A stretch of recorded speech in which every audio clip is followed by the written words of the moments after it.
Avant de partir, début juillet, j'avais demandé à l'église de m'accorder sa prière parce que je suis parti avec ma femme ainsi que 2-3 personnes, 2-3 frères et sœurs de l'église pour faire un camp, un séjour de vacances avec des ados de 14 à 18 ans. Bien m'en a pris. Merci pour vos prières, j'en ai eu besoin. Hein, si je suis encore en vie aujourd'hui, on dit « tout ce qui ne nous tue pas nous rend plus forts ». Je suis plus fort. Amen. Je vais vous parler juste d'une situation que j'ai vécue là-bas.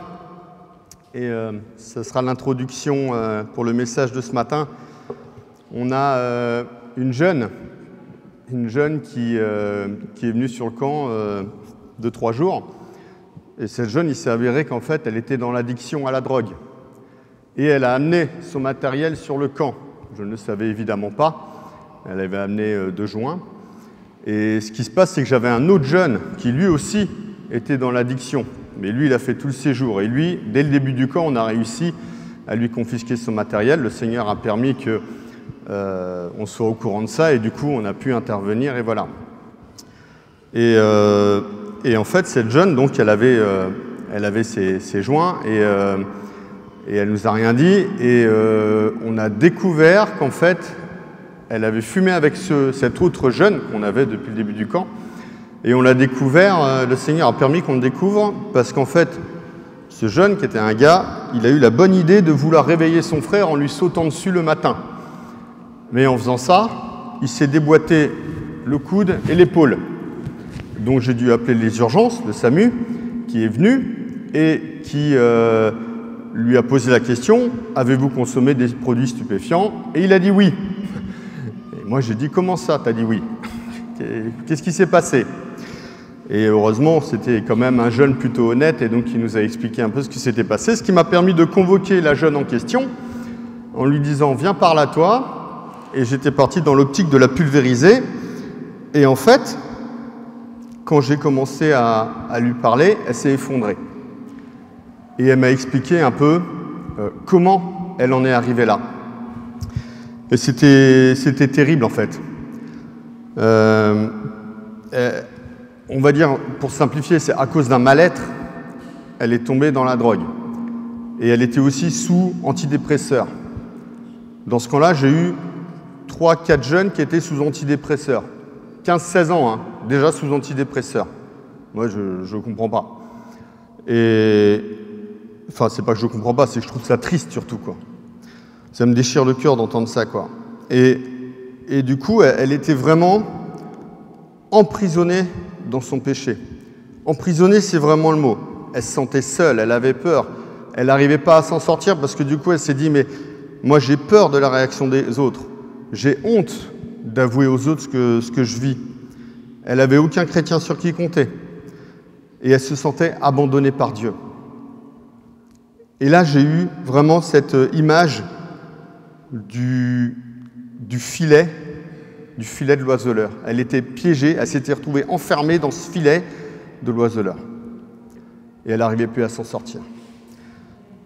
Et donc, je vous propose ce matin de parler de ce filet de l'oiseleur. Alors, est-ce que vous savez ce que c'est qu'un oiseleur? Bon, normalement, c'est dit dans le nom. À l'époque, en fait, il n'y avait pas de chasseurs avec les fusils. Et du coup, ils chassaient autrement. Et donc, ceux qui s'occupaient d'attraper les oiseaux, on appelait ça les oiseleurs. C'est une époque où les cueilleurs de champignons pouvaient se balader tranquillement en forêt. Il n'y avait pas de fusil.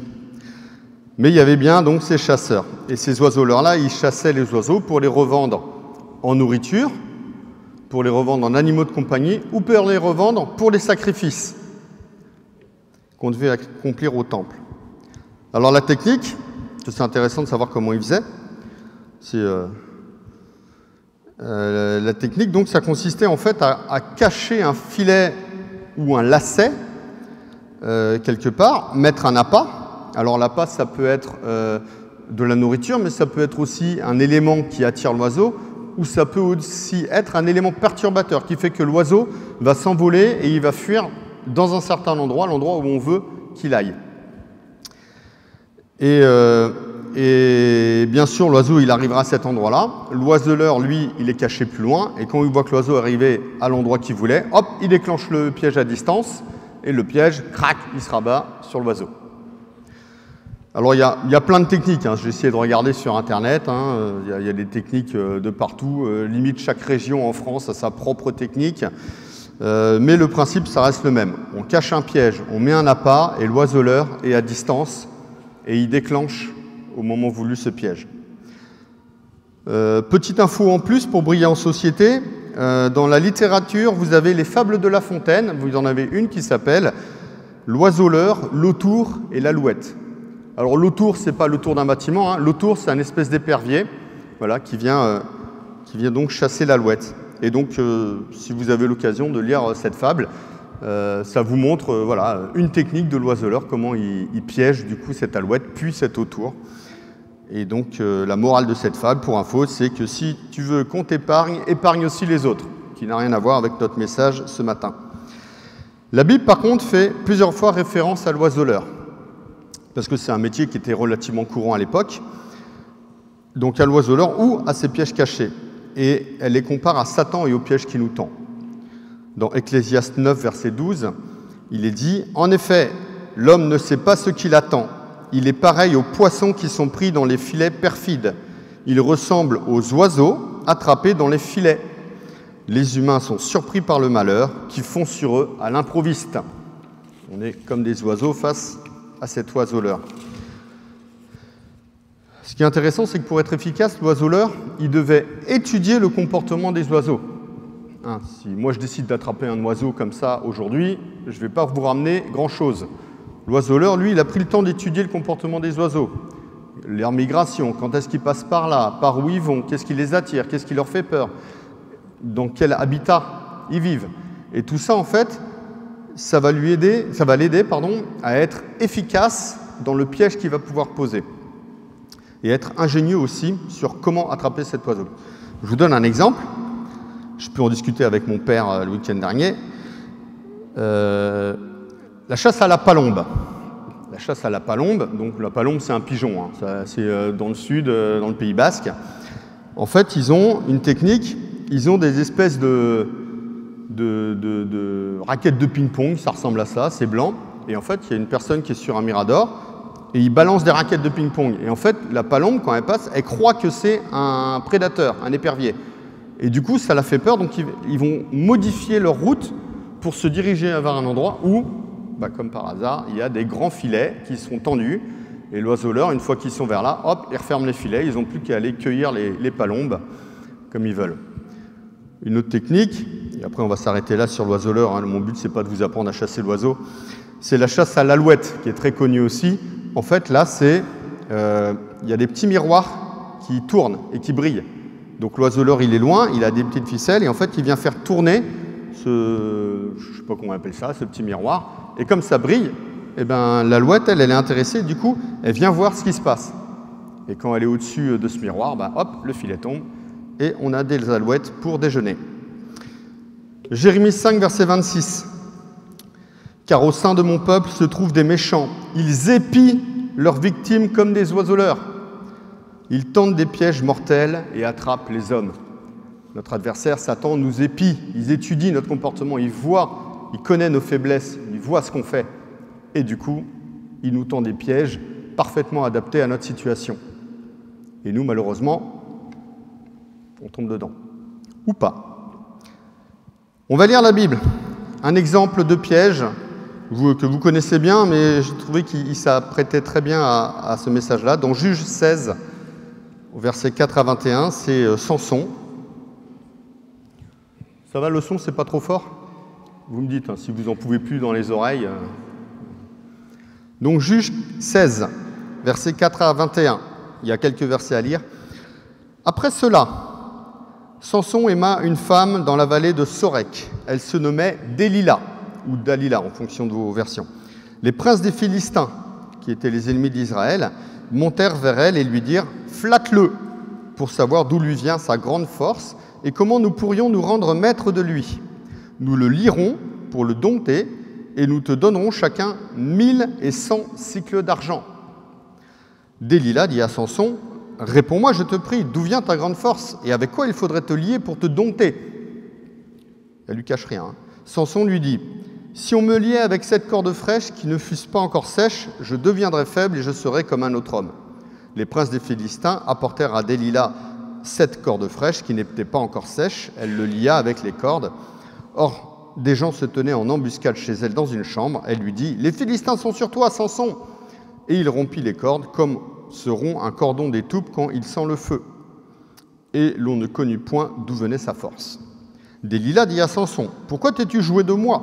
Tu m'as dit des mensonges. Maintenant, je te prie, indique-moi avec quoi il faut te lier. » Il lui dit « Si on me liait avec des cordes neuves dont on ne se fût jamais servi, je deviendrais faible et je serais comme un autre homme. » Delilah prit les cordes neuves avec lesquelles elle le lia, puis elle lui dit « Les Philistins sont sur toi, Samson !» Or, des gens se tenaient en embuscade dans une chambre, et il rompit comme un fil les cordes qu'il avait au bras. Delilah dit à Samson « Jusqu'à présent, tu t'es joué de moi. Tu m'as dit des mensonges. Déclare-moi avec quoi il faut te lier. » Et il lui dit « Tu n'as qu'à tisser les 7 tresses de ma tête avec la chaîne du tissu. » Elle les fixa par la cheville, puis elle lui dit « Les Philistins sont sur toi, Samson !» Et il se réveilla de son sommeil, et il arracha la cheville du tissu et le tissu. Elle lui dit « Comment peux-tu dire je t'aime, puisque ton cœur n'est pas avec moi? Voilà 3 fois que tu t'es joué de moi, et tu ne m'as pas déclaré d'où vient ta grande force. » Comme elle était chaque jour à le tourmenter et à l'importuner par ses instances, son âme s'impatienta à la mort. Elle a dû aller franco. Il lui ouvrit tout son cœur et lui dit « Le rasoir n'a point passé sur ma tête parce que je suis consacré à Dieu dès le ventre de ma mère. Si j'étais rasé, ma force m'abandonnerait, je deviendrais faible et je serais comme tout autre homme. » Delilah, voyant qu'il lui avait ouvert tout son cœur, appela les princes des Philistins et leur fit dire « Montez cette fois, car il m'a ouvert tout son cœur. » Et les princes des Philistins montèrent vers elle et apportèrent l'argent dans leurs mains. Elle l'endormit sur ses genoux, et ayant appelé un homme, elle rasa les 7 tresses de la tête de Samson et commença ainsi à le dompter. Il perdit sa force. Elle dit alors « Les Philistins sont sur toi, Samson !» Et il se réveilla de son sommeil et dit « Je m'en tirerai comme les autres fois, je me dégagerai. » Il ne savait pas que l'Éternel s'était retiré de lui. Les Philistins le saisirent et lui crevèrent les yeux. Ils le firent descendre à Gaza et le lièrent avec des chaînes d'airain. Ils tournaient la meule dans la prison. Amen. Voilà Samson qui s'est retrouvé dans un piège. Pourtant, on ne peut pas dire que le piège était subtil. Là, en l'occurrence, le piège était plutôt gros comme une maison. Et pourtant, Samson est tombé dedans. Au début, on a l'impression, même pendant qu'on lit le passage, qu'il joue avec. Il s'en amuse, il joue avec. Voilà. Tiens, elle veut connaître le secret de ma force pour me dompter. Elle lui cache rien, en fait. Elle lui dit clairement les choses. Elle lui dit vas-y, t'as qu'à essayer ci, t'as qu'à essayer ça. On va voir comment ça marche et tout. Et il joue avec 1 fois, 2 fois, 3 fois. La 3e fois même, il s'endort. C'est écrit, parce qu'à un moment, il se réveille. Donc, aucun souci, pas du tout inquiété. Et malgré ça, on y va tranquille, on joue avec. En revanche, la 4e fois, ce sera la dernière. Il a joué et là, il a perdu. Le piège se referme sur lui, il emprisonne au sens propre comme au sens figuré, et il se retrouve les yeux crevés, attachés à une meule en prison. Alors quand on lit ce passage, c'est facile, on se dit « Ouh, Samson, bouh, Samson, tu t'es fait avoir, comment c'est possible, mais moi je ne serais pas tombé ». Mais est-ce qu'on est sûr de ça ? La situation elle nous semble trop énorme pour qu'on se laisse prendre, mais est-ce que nous, on est plus malin face au piège que l'adversaire nous tend à nous ? Alors je vous propose de regarder un petit peu les pièges d'aujourd'hui qui peuvent nous être tendus. Le passage qu'on a lu, c'est l'amour fou qui a fait tomber Samson, l'amour fou qu'il avait pour Delilah. Mais les filets de l'oiseleur qui nous entourent sont très nombreux. On va commencer par un premier appât, c'est l'appât des fréquentations. Les mauvaises fréquentations peuvent nous attirer dans des situations très périlleuses. Moi, j'ai entendu des jeunes, il y avait une jeune notamment au camp, elle était bouleversée après un culte, et en fait, elle a vécu 1 année, parce qu'en fait, ses copains lui avaient tourné le dos, ils lui avaient même poignardé dans le dos, elle subissait de l'harcèlement. Et ça, c'est les fréquentations. Elle a choisi ces amis-là parce que, je ne sais pas, ils semblaient bien, c'était important d'avoir des amis, et ça s'est retourné contre elle. et elle en a subi les conséquences. Donc ça peut nous placer dans des situations très périlleuses. On connaît aussi les phénomènes de groupe. Vous pouvez regarder dans les stades. Dans les stades, des fois, il y a des choses qui se passent, c'est invraisemblable. Mais quand on prend les personnes à la sortie du stade un par un, c'est des gens très bien. C'est des gens sans problème. Par contre, ensemble, dans un stade et tout, moi, quand j'étais jeune, j'étais dans les stades, je me suis vu avoir des comportements et certains mots, ce n'est pas les mots que j'utilise d'habitude. Parce qu'il y a une ambiance, il y a une foule, on est ensemble, et du coup, on fait n'importe quoi. Ça peut aussi influencer nos comportements. Si on fréquente que des gens qui disent des gros mots, qui ont des mauvaises blagues, etc., on va tomber dedans. Et on va faire comme eux. Donc il faut vraiment faire attention à nos fréquentations. À chaque fois que je vais vous donner un appât, je vais vous donner un verset qui correspond et qui nous donne déjà une solution pour éviter ce piège. Psaume 1, verset 1. Celui-là, il est facile à trouver. Normalement, la plupart le connaissent par cœur. « Heureux l'homme qui ne marche pas selon le conseil des méchants, qui ne s'arrête pas sur la voie des pécheurs et qui ne s'assit pas en compagnie des moqueurs. » Le verset est très clair. Un deuxième appât, qui peut être même une crainte, c'est l'apparence. Le monde est dirigé par l'apparence. Le monde, c'est l'apparence, à quoi je ressemble, qu'est-ce que les gens vont penser de moi qui compte et qui dirige tout. L'apparence physique, donc, être bien habillé, avoir, tout ça. L'apparence des biens, une belle voiture, une belle maison, une belle situation. Mais aussi l'apparence de nos pensées. On entend dans le monde, c'est même pas ça c'est bien ou ça c'est pas bien de penser, c'est il faut penser ça, si tu penses pas ça, tu vas être exclu, voire même jugé, et voire même insulté. Et pour sauver la face, là on revient sur les fréquentations, par rapport aux gens qui nous entourent, pour ne pas se retrouver tout seul, pour ne pas se sentir jugé, exclu, on est capable de mentir ou de se taire. Et du coup de ne pas du tout assumer nos convictions. C'est la peur de ce que pense l'autre de nous qui nous dirige. 1 Samuel 16, verset 7. « Et l'Éternel dit à Samuel, « Ne prends point garde à son apparence et à la hauteur de sa taille, car je l'ai rejeté. L'Éternel ne considère pas ce que l'homme considère. L'homme regarde à ce qui frappe les yeux, mais l'Éternel regarde au cœur. » On s'en fout de ce à quoi ressemble la personne en face de nous. Ce qui nous importe, c'est qui elle est.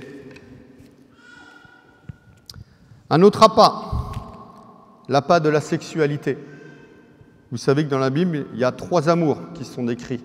Il y a Philia, qui est l'amour de Dieu, Agapé, qui est l'amour pour les frères et les sœurs, et Eros, qui est en rapport avec les relations sexuelles.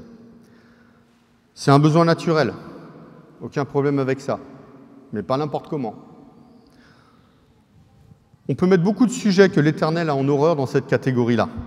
L'homosexualité, la pornographie, les multiples relations qu'on peut avoir hors mariage.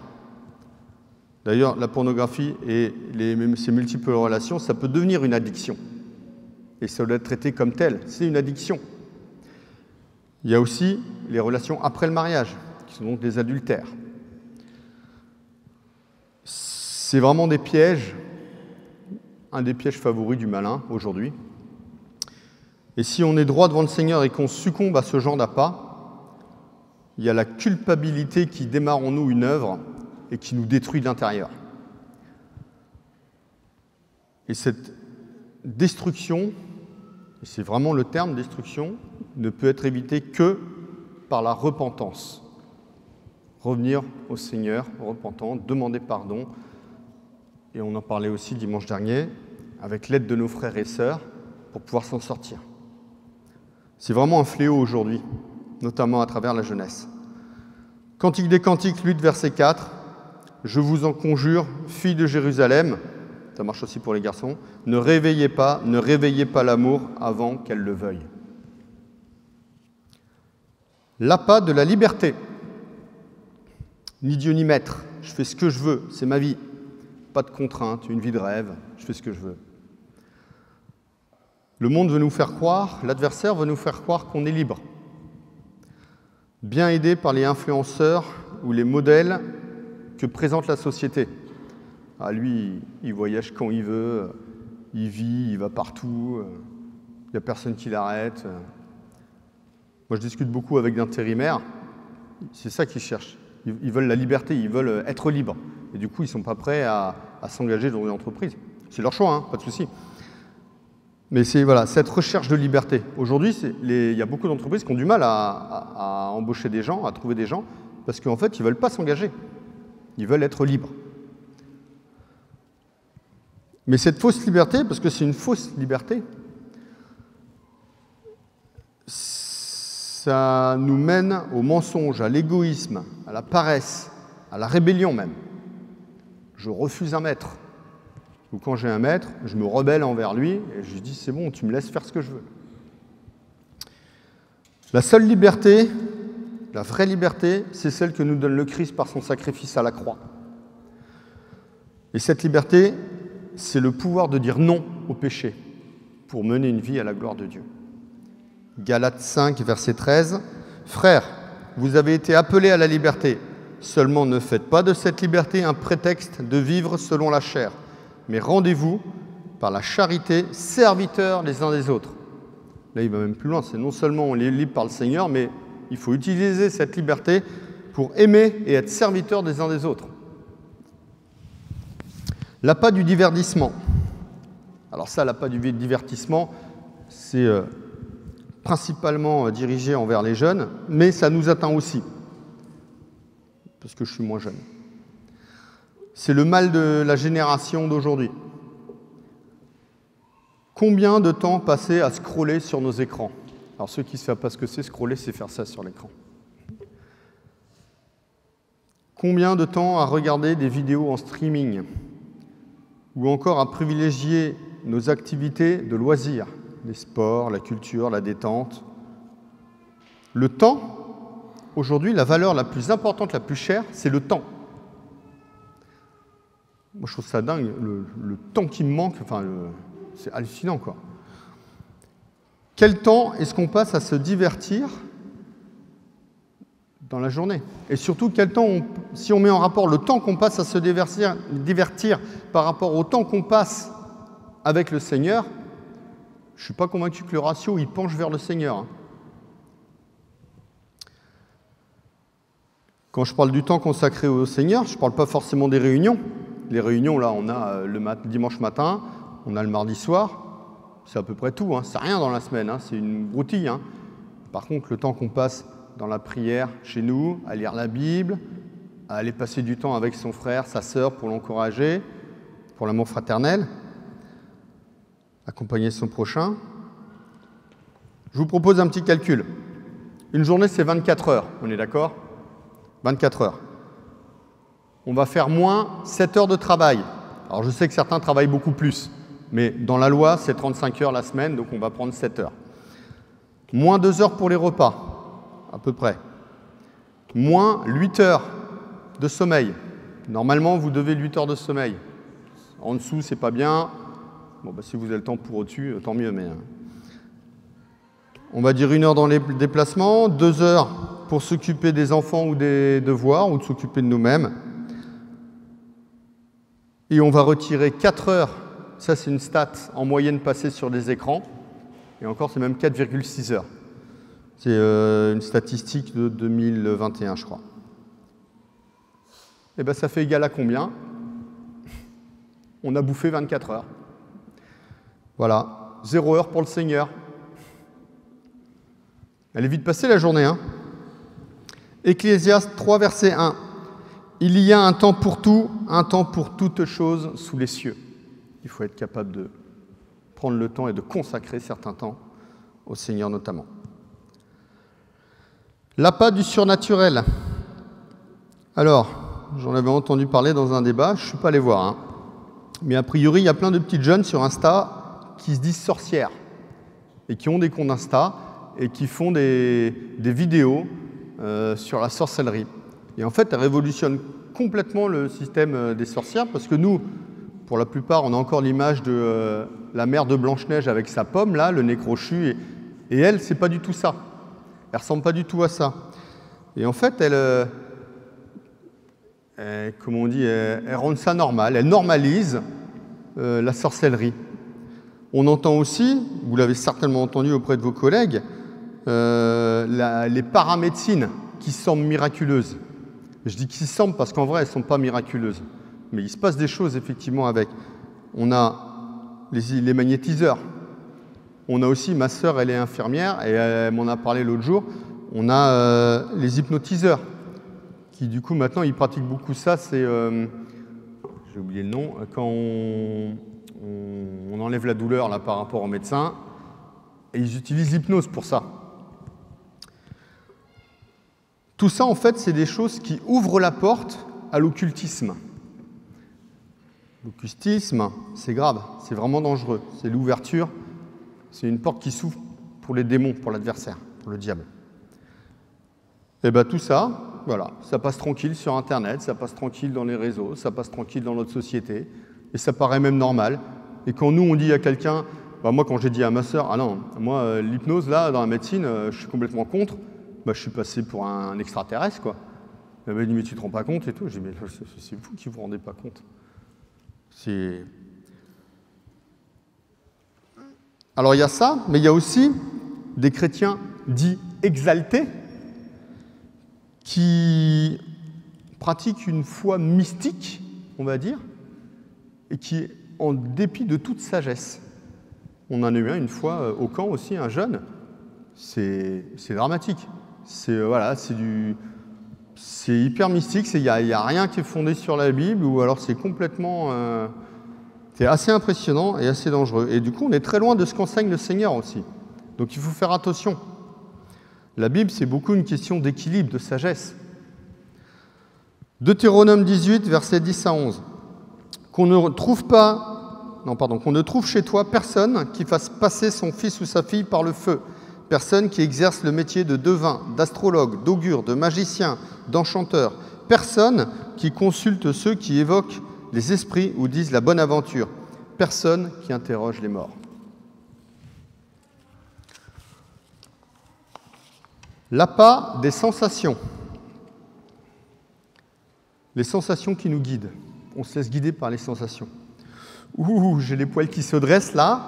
Le Seigneur, il est là.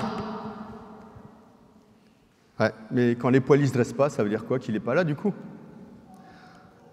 Bah, il est là aussi en fait. Même dans les moments de doute, la jeune là, avec qui, dont je vous ai parlé au début, elle me disait, mais le Seigneur, je ne sens même plus sa présence, il m'a abandonné. Et en fait, quand j'ai discuté avec lui, la plupart du temps, ce que j'ai essayé, le plus grand moment que j'ai passé avec elle, c'est de lui dire, mais si, mais il est là. Il est avec toi. Il te voit, il souffre avec toi. C'est pas parce que tu as des poils qui sont à la verticale qu'il est là. Il faut plus avoir confiance dans la foi que dans la direction que nos poils prennent. J'ai le droit de parler français. C'est un autre grand piège de l'être humain, c'est de se laisser guider par ses sensations, par ses sentiments. La raison et la sagesse n'ont plus rien à voir avec nos réflexions.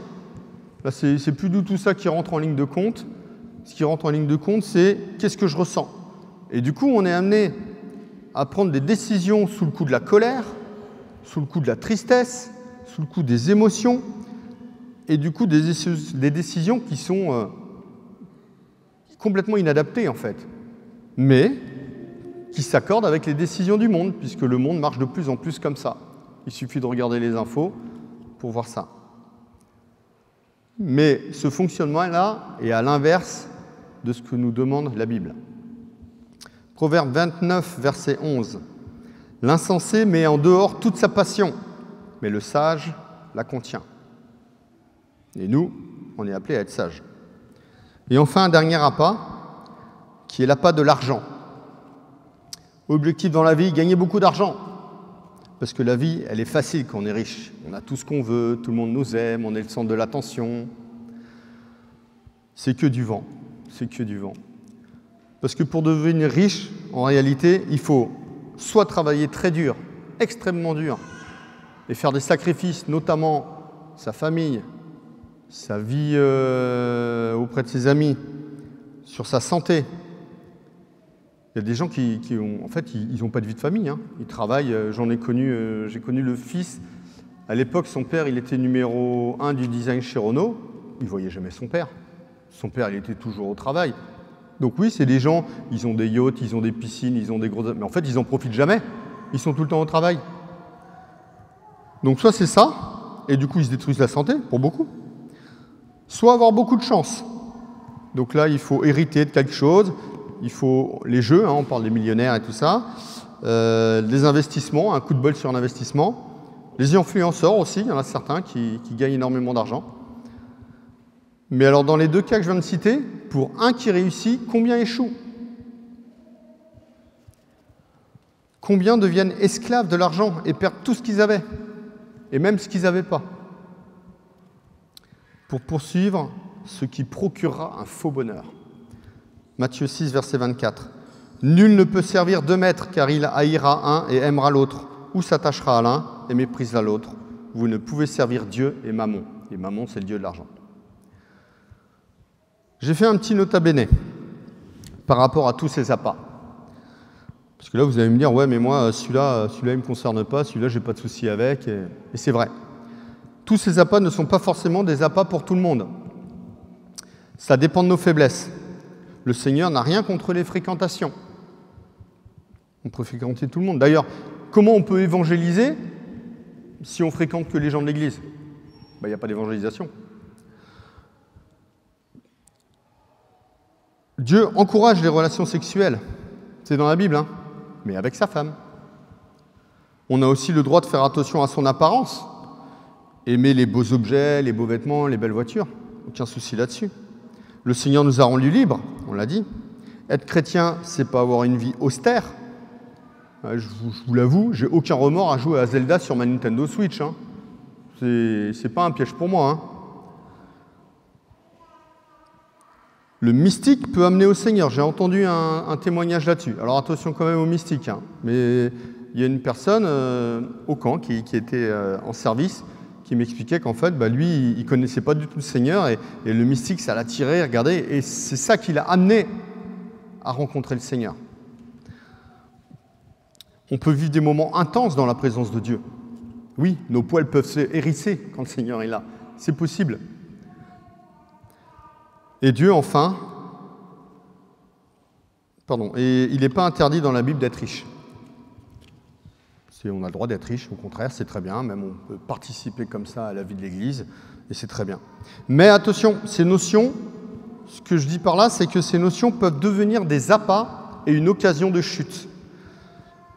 Il nous faut être vigilants. On a vu que l'oiseleur, il étudie comment se comportent les oiseaux. L'adversaire, il étudie comment nous on se comporte. Et il va connaître nos faiblesses. Il va voir là où on est craintif, là où on ne l'est pas, là où on est faible, là où on est fort. Et on est faible, il faut le reconnaître. Si vous vous croyez fort, attention, on est faible. Et du coup, l'adversaire, il va savoir, tiens, lui, c'est ça son problème, et il va charger l'appât avec ça. Et c'est comme ça qu'il a eu Samson. Ne jouons pas avec ce qui peut être un piège pour nous, parce que sinon, c'est la chute assurée. Alors voilà, on a vu tous les pièges qu'il peut y avoir. Maintenant, c'est quelle réponse on peut apporter à ces pièges? Comment on peut s'en sortir? Comment on peut les éviter? Donc déjà, c'est suivre tous les versets que je vous ai donnés à chacun des appâts. Si vous ne les avez pas notés, je pourrais vous les redonner. Mais ce sera déjà un bon début. Et ensuite, c'est faire l'inverse de ce qu'a fait Samson. On a ce verset-là qui est très connu, qui, moi, me parle énormément. Matthieu 26, verset 41. « Veillez et priez afin que vous ne tombiez pas en tentation. » Pourquoi? Parce que l'esprit est bien disposé, mais la chair est faible. Vous avez le même verset dans Luc 21, au verset 36. « Veillez donc et priez en tout temps, afin que vous ayez la force d'échapper à toutes ces choses qui arriveront et de paraître debout devant le Fils de l'homme. » Veillez et priez, ce n'est pas l'un ou l'autre, c'est l'un et l'autre. Parce que c'est faire les deux qui nous donnera la force d'échapper à tous ces pièges. Et oui, notre chair est faible, je le redis. Veiller, c'est quoi? Veiller, c'est rester vigilant. C'est ne pas s'endormir, comme Samson. S'endormir, c'est s'habituer. S'habituer, c'est lentement glisser vers l'éloignement de notre Seigneur. Ce n'est pas lui qui s'éloigne, c'est nous qui nous éloignons. Et plus on est loin de lui, plus on devient des proies faciles pour l'adversaire. Et en plus d'être des proies faciles, comme on est loin, ça va être de plus en plus compliqué de revenir au Seigneur. Et heureusement, on peut revenir à lui. Par sa grâce infinie, son amour infini, il nous permet de revenir à lui. Mais ce qui est clair, c'est que ça va être douloureux. Il y aura de la tristesse, il y aura de la repentance, entre autres. Pour rester éveillé, il y a la Bible aussi. La Bible, elle nous alerte sur tous les dangers qui nous environnent. Elle nous donne des conseils, elle nous montre le chemin à suivre. Et il faut lire la Bible, parce qu'elle nous aide à être vigilants devant les pièges tendus de l'adversaire. Il y a un truc qui m'a frappé aussi pendant le camp. Alors j'avais une bande de gars là, qui étaient souvent avec moi en voiture. Et en fait, ils écoutent beaucoup de louanges. Énormément. En voiture, et n'importe quel type de louange. Hein. Alors, très bien. Mais du coup, ils écoutent la louange tout le temps. Et quand on parle de David qui pêche avec Bathsheba, ils ne savent pas de quoi on parle. Parce qu'ils ne lisent pas la Bible. La louange, c'est hyper important, c'est super la louange. On loue le Seigneur, on le remercie, on chante sa gloire et tout. Mais ce n'est pas ça qui va nous apprendre à comment nous comporter dans la vie de tous les jours, comment nous comporter dans le monde. Quand on n'écoutera que et on fera que faire de la louange, ce sera quand au ciel avec lui. Parce que là, on n'aura plus de tribulation, on n'aura plus de problème. On sera avec le Seigneur. Mais là, sur le monde, là, on a des choses à apprendre, on a des choses à veiller. Et ce n'est pas la louange qui va nous en sortir. C'est l'étude de la Bible, les messages, qu'est-ce que le Seigneur nous donne. La Bible, c'est un objet qui nous accompagne dans notre vie de tous les jours, qui nous apprend comment vivre, comment survivre dans ce monde. Donc lire la Bible, c'est extrêmement important. Ensuite, donc ça on a vu veiller, on va voir prier. Prier, c'est quoi? Prier, c'est demander au Seigneur de prendre notre fardeau. Il y a un verset qui dit je prendrai votre fardeau, prenez mon fardeau. Non, je prendrai votre fardeau et je vous donnerai le mien qui est doux et léger. Bon, je paraphrase un peu, hein, c'est pas tout à fait ça, mais. Et donc, c'est demander dans la prière, on demande au Seigneur de prendre notre fardeau. Dans la prière que le Seigneur nous a enseignée, c'est dit et garde-nous de céder à la tentation. Donc, c'est que le Seigneur nous aide aussi à ne pas tomber. Quand on prie, c'est aussi laisser le Saint-Esprit nous façonner, qui transforme un peu nos pensées, qui transforme notre cœur. Il se passe plein de choses dans la prière. Et enfin, prier, c'est aussi prier avec les autres, qui nous aident à porter nos fardeaux, à porter notre faiblesse, pour sortir vainqueur de l'épreuve. Je profite de cette notion d'avec les autres, pour parler de notre responsabilité les uns vis-à-vis des autres. En tant que chrétiens, on doit veiller sur nos frères et nos sœurs. C'est notre responsabilité. On doit être capable de prendre du temps. On disait que le temps, c'est une valeur qui est extrêmement chère. Eh bien, c'est un sacrifice que Dieu aime, que de nous voir sacrifier de notre temps pour aider les autres, pour passer du temps avec eux. C'est passer du temps avec eux pour prier avec eux, mais aussi pour les conseiller, pour pourquoi pas les enseigner, expliquer. Mais c'est aussi dans l'autre sens, c'est-à-dire accepter que l'autre, que notre frère vienne nous aider, vienne nous accompagner. C'est l'un et l'autre, c'est ensemble qu'on peut vraiment se sortir de certaines situations, avec le Seigneur et le Saint-Esprit, bien sûr. Et enfin, la dernière partie du verset, c'est « en tout temps ». Donc, veiller et prier en tout temps. En tout temps, c'est tout le temps. Là, je paraphrase rien du tout. En tout temps, ça dit ce que ça veut dire. Parce que ce qui se passe, c'est que si l'appât n'a pas marché pour le piège, qu'est-ce que va faire l'oiseleur? Il va le remplacer, ou par un autre, ou il va en mettre un en plus grand nombre. Donc il sera encore plus attirant. Et ça, il va le faire systématiquement. Donc ça veut dire qu'il n'y a pas de répit. C'est tout le temps. L'adversaire, il va tout le temps chercher à nous piéger. Et quand on lit dans 1 Pierre 5, verset 8, « Ne vous laissez pas distraire ».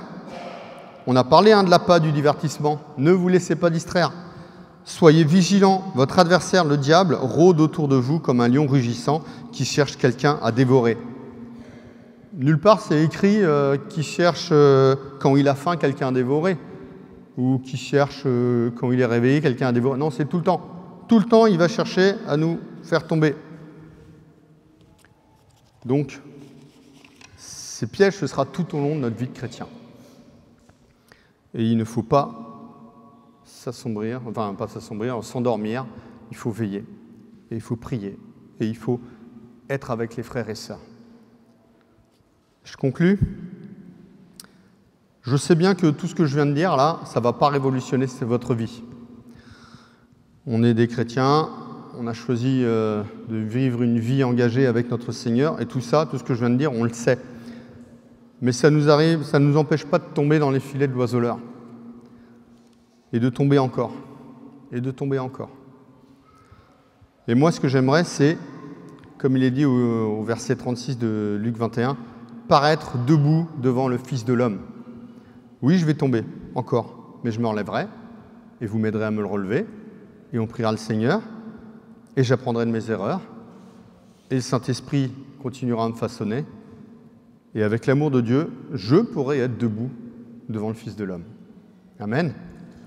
Je finis par le verset d'un homme qui, contrairement à Samson, a su résister au piège de l'oiseleur. Alors, j'aurais pu prendre Jésus, mais Jésus, c'est le modèle ultime à atteindre, on n'est pas près de l'atteindre pour le moment. Donc là, j'ai pris Daniel. Et il dit, Daniel, dans Daniel 6, au verset 4, « Alors les chefs et les satrapes cherchèrent une occasion d'accuser Daniel en ce qui concernait les affaires du royaume. » Ils cherchaient à piéger Daniel. Mais ils ne purent trouver aucune occasion ni aucune chose à reprendre parce qu'il était fidèle et qu'on n'apercevait chez lui ni faute ni rien de mauvais. Amen. Alors soyons comme Daniel. Je prie. Seigneur mon Dieu, je te remercie pour ce message que tu as mis sur notre cœur ce matin, Seigneur. Tu vois tous les filets de l'oiseleur qu'il a tendus pour nous prendre au piège, Seigneur. Tu vois tous ces appâts, Seigneur, qui sont devant nous, Seigneur, qui sont attirants, qui sont prêts à nous faire tomber, Seigneur. Je te prie vraiment de nous aider à résister, Seigneur. Je te prie vraiment de nous aider à être vigilants, à veiller, Seigneur, à ne pas nous endormir dessus, à prier sans cesse, Seigneur. Je te prie aussi pour mes frères, pour mes sœurs, Seigneur, qu'ensemble nous puissions partager, échanger, Seigneur, passer du temps ensemble à s'exhorter, à s'encourager, Seigneur, pour éviter ces filets, Seigneur, et que nous puissions rester droits comme Daniel, droits et fidèles dans ta parole et avec toi. Amen.